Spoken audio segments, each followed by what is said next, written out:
Ey gulalı cavan dostlar. Müslüman günah eder, günah uzaklaşmasın. Günahını kes bir yerde. Kadir gecemin sevaptan keplemeli. Yadından çıkarma bir günahını vermek, 100 ömrüdün sevabı kendir. Alim cihan iştirin şu hükmü. Bir günahını vermek, yok men verecek bir günahını bulmaya deyip düşün, mert bulup versin, 100 kaytar umra gitti gel, Allah'ın yanımın sevabı kendir. Eğer sevap gerek diyanmırsan aşık. Günah adamı karan kılıp diye. Oğun bu şeylerde, mobillarda ya bir gözleyen yerlerde ya şehirlerin içinde her yerde olsun. Ya bir şuluk yerlerde. Ya kız, ya erkek, ya hele her gaysi olsun.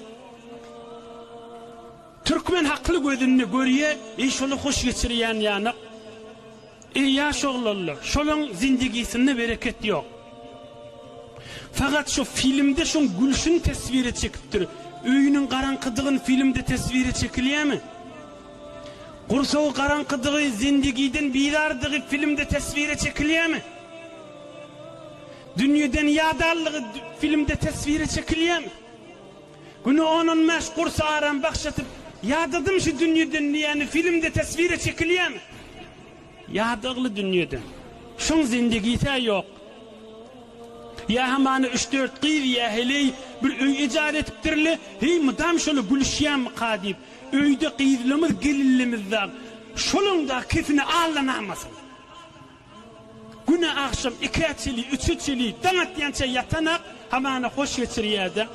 Kadir yiyici Allah'ın azamatı bilen and içen şunu birbirinin bidarda, birbirinin nifrini değiller, yalandan moydaşlar.